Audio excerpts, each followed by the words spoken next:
Bloomberg Audio Studios. Podcasts, radio, news.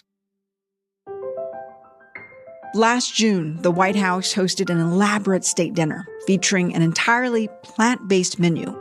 No meat, no eggs. Their vegetarian guest of honor? Indian Prime Minister Narendra Modi. Although Modi has been at the center of Indian politics for over a decade, and he's visited the U.S. plenty of times, it was his first official state visit to the White House since becoming PM. It's considered the highest honor for a visiting leader, and a chance to build a stronger friendship over food, wine, and music. Or on this occasion, stuffed portobello mushrooms and cardamom-infused strawberry shortcake. Here's U.S. President Joe Biden welcoming Modi. Welcome, Mr. Prime Minister. Welcome back to the White House. I've long believed that the relationship between the United States and India will be one of the defining relationships of the 21st century. I'm honored to be the first to have you here in 15 years. Prime Minister Modi, welcome back to the White House. But on the same day, outside the gates of the White House, some people were much less welcoming. Go back! Hitler Modi! Go back! Hitler Modi! The protest group was small, only about several dozen people, but they spoke to much larger fears among religious minorities back home in India, where Hindus make up the majority of the nation's 1.4 billion people. There has been escalation in persecution of Sikhs and religious repression, and other minorities like Muslims, Christians, Dalits. For years, Modi has been dogged by accusations that he has stoked religious division in India, and not done enough when that division has turned deadly. And some 2 decades ago, U.S. officials even denied him a visa to enter the U.S., citing severe violations of religious freedom. And yet, here he was last summer, being feted by President Biden and having the crowd at the White House cheering his name. So how has Modi been able to rehabilitate his image, build up so much power, remain so popular in India, and increasingly abroad? Why is he at once so beloved and polarizing? And what does it tell us about where the 73-year-old leader is taking India, home to nearly a fifth of humanity, over the next 5 years?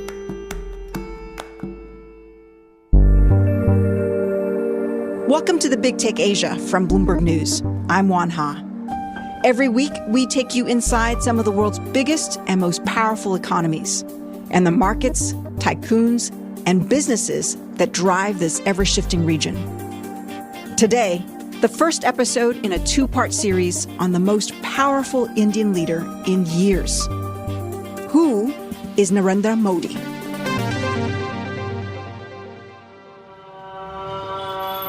To understand Modi's rise to power and the driving force behind it, we went back to where it all started.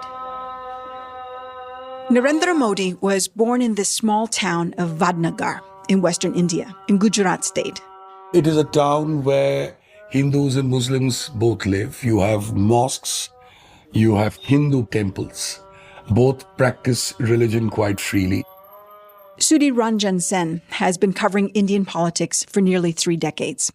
He visited Modi's hometown earlier this year and met some of his childhood friends.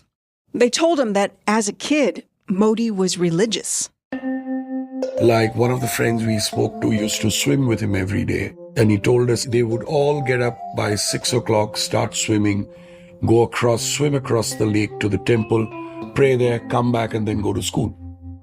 Modi says he grew up poor and that he helped his father with his tea cart business. He likes to tell these stories on the campaign trail, where they make him relatable to hundreds of millions of Indians living in poverty. His friends told Sudhi that growing up, he shared rooms with siblings in a small house. There was no electricity or even a toilet.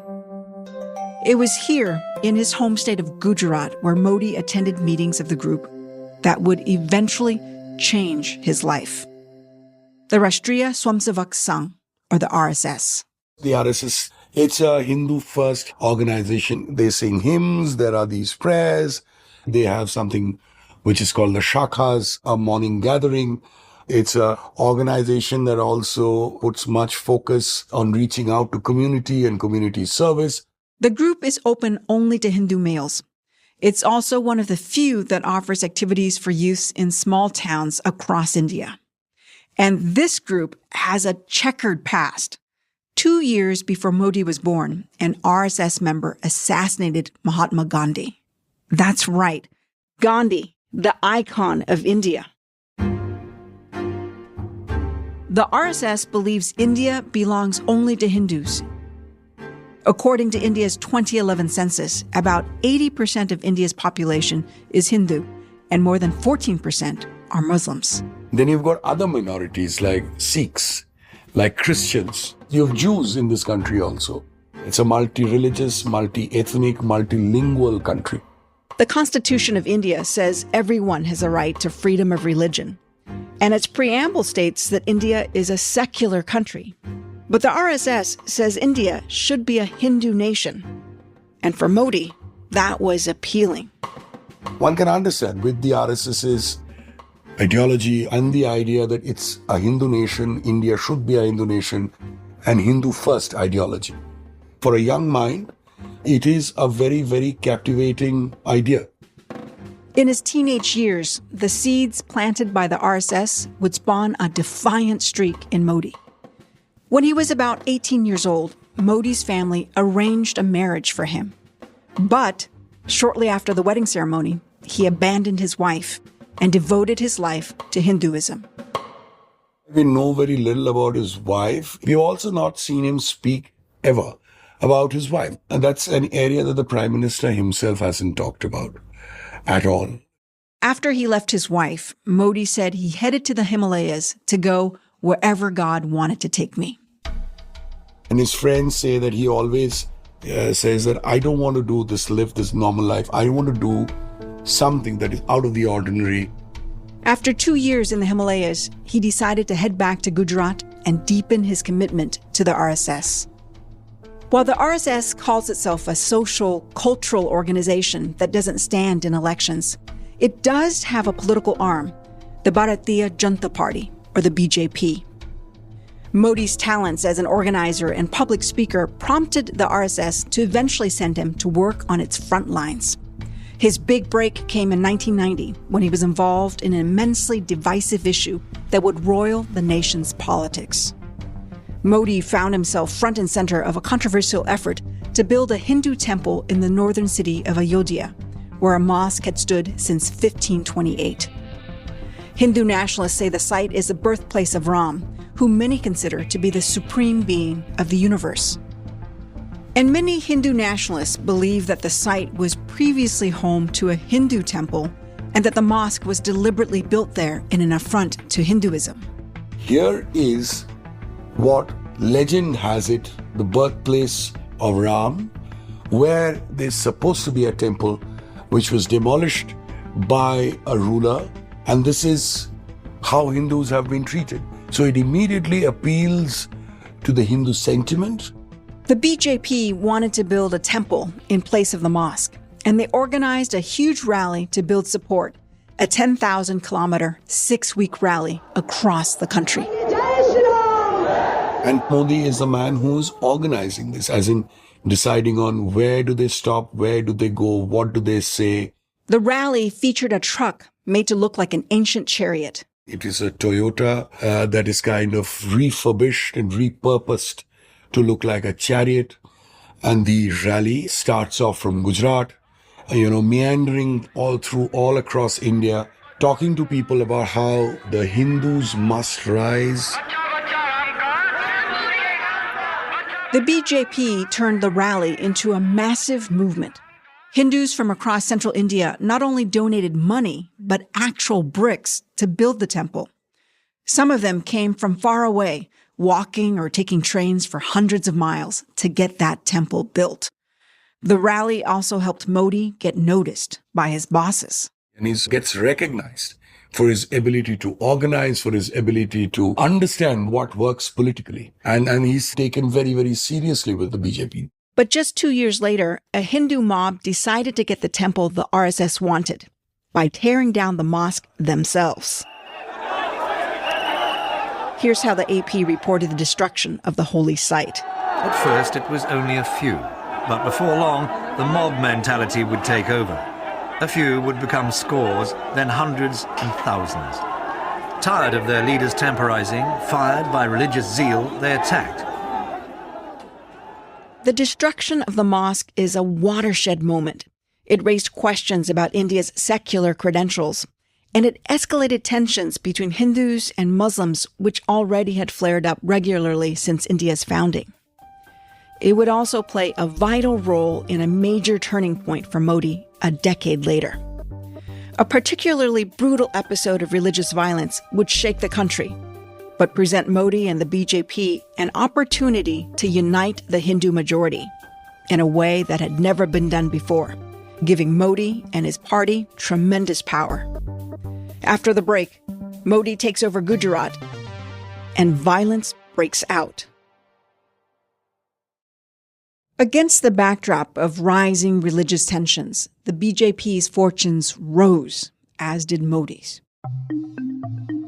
In 2001, Modi took over the government in his home state of Gujarat. But just a few months later, a large, deadly attack, this time on Hindu pilgrims, would trigger a series of events that would scar Modi's reputation for decades to come. On February 27, 2002, a large number of Hindu pilgrims were on a train returning from Ayodhya to Ahmedabad, the largest city in Gujarat. It so happens that there are pilgrims who are returning from Ayodhya. As it is passing this area called Godhra, it is attacked. Coaches are set on fire. At least 59 people were killed. Modi and other officials were accused of framing the attack in a way that pointed the finger at Muslims. Hindu mobs raged through the state, burning their neighbors alive in some cases, while Muslims also attacked Hindus. More than 1,000 people died in the violence, most of them Muslims. Everybody attacked us, even the police. They poured kerosene and acid on us and set us on fire. When the riots spread, Modi was accused of conspiring with bureaucrats and police officers, ordering police not to respond to calls for help as Muslim neighborhoods came under attack. Modi denied all the allegations. Eventually, 31 Muslims were convicted for starting the fire, a verdict upheld by the Gujarat High Court in 2017. In 2008, India's Supreme Court appointed a special investigative team to probe the actions of Modi and other officials. It eventually found that there was no prosecutable evidence to bring a case forward, a conclusion that was then challenged in the courts. But it was only 2 years ago, 2 decades after the riots, that the Supreme Court officially cleared Modi of any wrongdoing once and for all.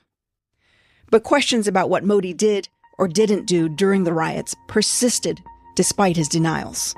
One of the major things that have kind of haunted or kind of come up again and again is the fact that he did not, or his government and his police under him did not rush to the rescue of Muslims immediately, and therefore people were killed. These accusations have haunted Modi. You can hear it in the pressing questions from reporter Karen Thapar, who interviewed Modi in 2007 for CNN-IBN. India today on 2 separate occasions has declared that you are the most efficient chief minister.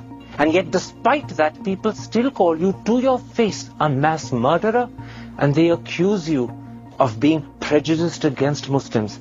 Do you have an image problem? Modi's response to this question was essentially, there aren't a lot of people accusing me of this, literally only a handful. I think it's not proper to say people. There are 2 or 3 persons, those who used to talk in this terminology. And I always say, God bless them. There's a bit of back and forth. Modi appears to look calm. The journalist continues to press him, and then Modi abruptly ends the interview. It lasts all of 3 minutes. And Modi said in an interview, later quoted by Times Now, that he did absolutely the right thing in 2002. I am a nationalist. I'm a patriotic, nothing is wrong. Right. I'm a born Hindu, right. Nothing is wrong. So I'm a Hindu nationalist, so you can say, yes, I'm a Hindu nationalist. Yet the criticism of Modi didn't just come from within India. The US, UK, and EU all denied him visas over allegations stemming from the riots. But in the face of all this criticism, Modi would start a campaign to rebuild his image, quietly laying the groundwork to triple his party supporters and become one of India's most powerful figures in decades. Power that would soon turn him from international pariah to literally being embraced by global leaders and wealthy tycoons.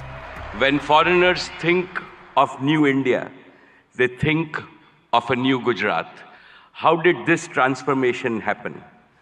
Because of one leader. He would turn India into a place everyone is talking about. Our beloved leader who has emerged as the greatest global leader of our times. And he is Shri Narendra Modi, the most successful Prime Minister in India's history. Business loves him.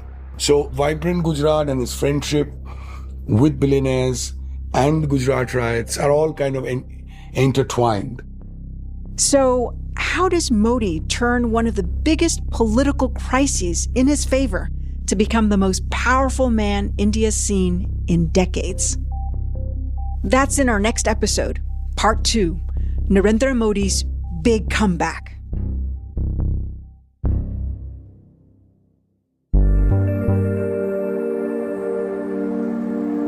This is the Big Take Asia from Bloomberg News. I'm Wan Ha. This episode was produced by Yang Yang and Naomi Ng. It was edited by Caitlin Kenny, Daniel Tenkate, Emma O'Brien, Nishant Dahiya, and Jeanette Rodriguez. It was mixed by Alex Sugiera and Blake Maples, and the story was fact-checked by Thomas Liu and David Fox. Special thanks to Sanjay PR, Supriya Batra, Taimur Soban, Naomi Shaven, Elizabeth Ponso, and the Bloomberg Originals team. Nicole Beamsterboer is our executive producer, and Sage Bauman is Bloomberg's head of podcasts. Thanks for listening to The Big Take Asia. Please follow this show wherever you listen to podcasts so you don't miss Part 2 of Narendra Modi.